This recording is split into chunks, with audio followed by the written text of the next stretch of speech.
So me and my son thought we'd take a crack at this game, Battle of Little Bighorn by Legion Games. I believe it's 2015, and then as we found out later, there is a revised edition for the rules, which we had to download. But my son isn't real familiar with the history of everything here. I am familiar with it, so I have an idea of what to do with the warriors. But other than that, we have no idea what we're doing in this game. We're going to read the rules and we're going to play it as we go, and that's how we're going to present it to you.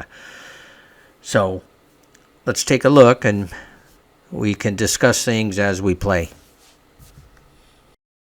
Alright, so my strategy for this as the US is I put Varnum in front of Reno because he moves faster, of course. The main area of battle, the two main areas I want to focus is obviously right here, the river and the forest is ideal because if he tries to melee me through the river, it's a penalty for him, so he's less likely to do it because the melee is really where I'm going to get jacked.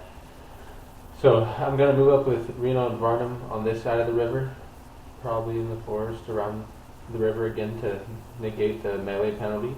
I'm going to try to move up with these three again on the river. He's probably going to beat me to it and be quicker, at which point I'm going to back up and use the elevation to my advantage. I want to always keep at least Keogh, maybe Custer or Yates, one of them, always threatening going on this side of the river to flank and take the ponies and the villagers. So I always want to kind of make that a scary thing to make him split his forces so that he can't just totally overrun both of them. So that's my idea.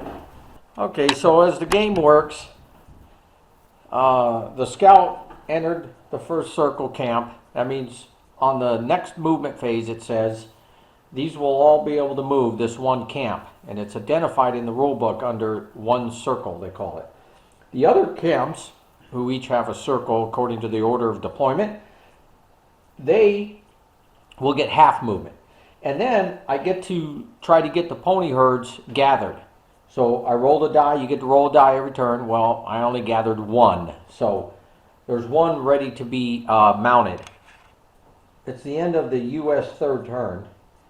And yeah, he came over here. So it looks like he's almost following so far how the battle went. And I'd like to run out and cause some problems right away. I don't really try to get my ponies if, you don't really have time for that with a lot of soldiers yet. So one thing I did forget to do is once the camp's alerted, you get to roll for camp breakdown. So we are on the third turn, so you can't do it till the rally phase. So the first turn, when they got alerted, it was the movement phase, so you don't do it on the first turn. Second turn, you can now roll for camp breakdown. So I'm going to go ahead and roll for the camp breakdown, and then because it's the third turn, I'll just reduce the marker by one, because you get to reduce it every turn.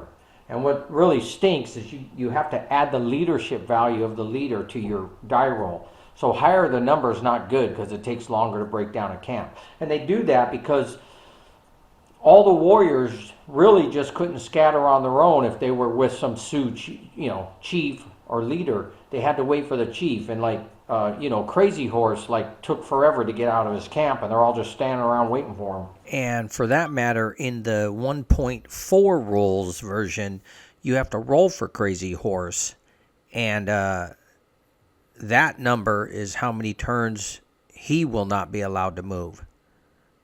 Very interesting. He's moving up on me, and right here he moved and he went into prone.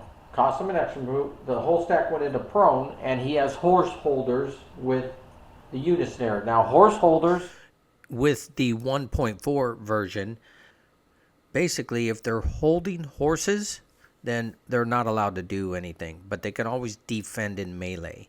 Now, if they abandon their horses, then they're going to be allowed to act like any other combat unit.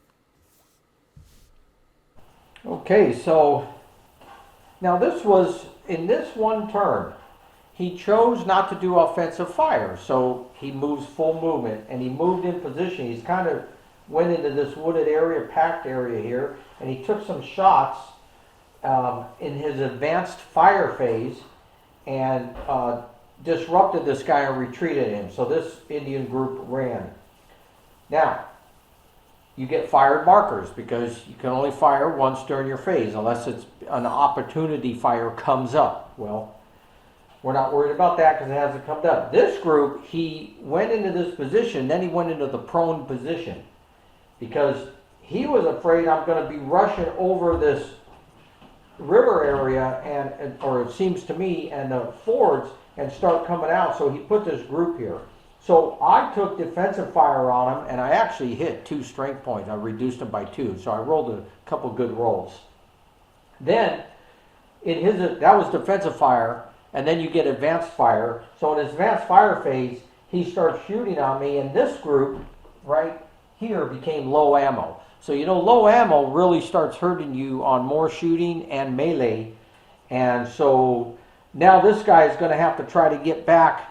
Or he just stays there and takes the penalties for low ammo. So, because he needs the pack train, and the pack train don't come on until. Anyways, that's in one turn. We're getting all this return fire. It's the rules are a little confusing to me, and I got to say, and I've been reading rules for 40 years. But once we understand them and you get them right, it really tries to handle all the chaos and the skirmishing and the shooting and the running and the hiding and the fear and all the activity that goes with, just soldiers taken for granted. If you were just out there soldiering, you're going to run, jump, hide, get down, don't fire here, wait and move. Oh, get ready, take aim. We're going to lay fire into this zone and blah, blah, blah. So you do all that by natural instinct. However, in the game, you have to put it all in rules, and so in that respect, it's really done really well.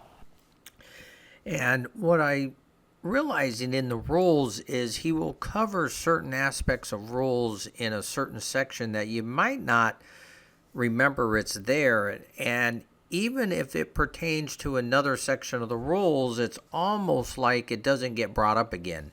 It kind of just leaves it in that one section. So rules are not being talked about, overlapping, where in a lot of rule books you should point things out. So with that respect, you're trying to look up rules, left and right, and trying to find where they're at, and it does become pretty difficult. So just trying to point out, I rallied, and then I took offensive fire. So these guys all shot on there. I was trying to go after his fresh trooper, missed. So now I'm marked with fired markers, so they will not be allowed to fire again unless there's an opportunity fire that arises. Now, the fire combat took me a while to get used to. Now, the first simple rule is pretty simple. You have an offensive fire phase and then a movement phase. Well, you can full fire and then not move, or you can not fire and then full move, or you can half fire and half move. All right, most games are like that.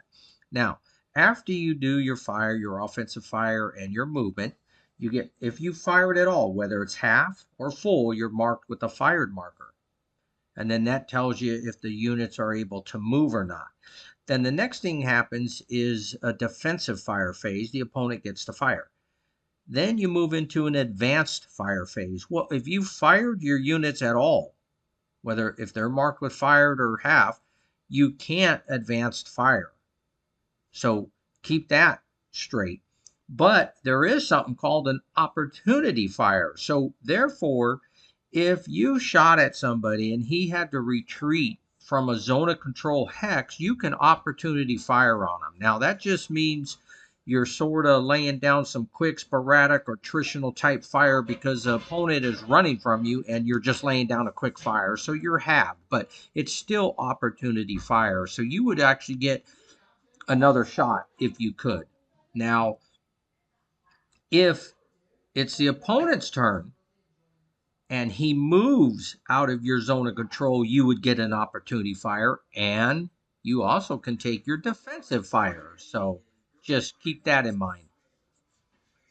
Okay, so finally on this turn, which was 1, 2, 3, 4, it's 5 turns into the game. and I finally felt confident enough to kind of bring out my Indians with some strength, and I just rushed them everywhere, here, here, here, and here. Now, because of their walking, a lot of them, because I don't go back and get the ponies a lot because it takes too much time while he's running into my camp. So I keep a lot of guys on foot, so they're slower moving. Now, he can mount up real quick and just kind of get away from me. But right now I got melee on him here, melee, and we'll see how it goes. Okay, so wow. We just done a defensive fire. And man, I lost a step. All morale checks, disrupted, pinned, Also lost a step here. disrupted. And Oh, retreated. I had to retreat, lose a step here. So, Did I put this up? but again, you kind of got to expect this because I just rushed him. I'm charging at him. So his defensive fire, he's shooting at me while I'm coming at him. You're gonna get hit and take risks. But the melee, I was only able to melee one. He stopped me meleeing here. I didn't really want to melee Custer across the river and in the woods. And then he ended up, I was looking at this, it would have been a 1-to-1, but -3. He did prevent me. He put me low ammo. Well, low ammo don't matter to me, but this would be across the river, and he backed up this group. So pretty rough on that one. Me just rushing them. But guess what? I got more Indians coming. I'm going to do it again. Well, we just went for I ran the Indians around here on all of these, and I had them all surrounded. I had a 3-to-1 shot, and I rolled a 1. I did have to subtract 2 off the dice. We attacked across the river. We were attacking up the coulee and ended up -2. Oh yeah, the prone. And my Help me. leader added helped me. And the leader he had. So after all that, I rolled a 1, and then it became the 0. And anyways, everybody got routed, so it really jacked me up. And then here, Custer's right here, and we're just going for fire, and he's kind of getting the best of me here. I'm losing steps here from this group, and I'm kind of just backing up, just trying to keep them away from my camps. Moving over. One mistake I think I've been making is when I first started to walk my men out, I didn't bring any leaders with them because the leaders I just kind of, for some reason, went back with my soldiers the Indians to get the mounts. I don't know why I did that. But now that the leaders are up there, they really are helping my troops. So I need to remember that next time. Anything you got? No, I got very lucky here that he rolled a 1. Because otherwise, you know, with the 3-to-1 table, it's kind of a 50-50, but, you know, really, it should have been more even. He probably should have got a little hurt. I should have got a little hurt. Yeah. So I got very lucky. That's exactly what I'm talking about. Well, this turn, you know, I went at his keel that was right here in prone position, and I meleeed. I had a 3-to-1, and I got jacked. I had to route. People are still routed. I still got this unit routed. I still got this marker routed. So instead of just running guys at him and giving them good defensive fire, I decided to stay away. And he can do defensive fire, but it's going to be long range. So hopefully it's not as effective. And I want to, you know, go at him more as a group. So that's what I'm learning. All right, so we just finished our 1, 2, 3, 4, 5, 6, 7, 7th turn, and you know, I'm behind a river in the woods here, and it really is holding him off. We're just doing skirmisher fire, and it's pretty brutal. Everybody gets affected. So you can see all these markers. There's a lot of disrupted, a lot of pin, a lot of low ammo going on. So just the chaos that followed seems pretty accurate. So I like it about that. And he keeps backing up here now. He backed up this group, so I'm going to keep coming at him, and I'm going to try to cut him off from getting out of here. Okay, so I'm trying to swing around him and get his cut off, cut him off. And I didn't do any offensive fire. I just want to get in, try to melee. So I went through, next to a lot of his troops. So he's going to get defensive fire on me now. As you're approaching, the soldiers are going to be shooting away. So let's see what happens. So one thing that gets a little crazy is look at this stack that I've been going after. We've been meleeing, we've been skirmishing, gunfire. What's the top marker? Disrupted. Disrupted. Low ammo. Low ammo. Prone. Prone.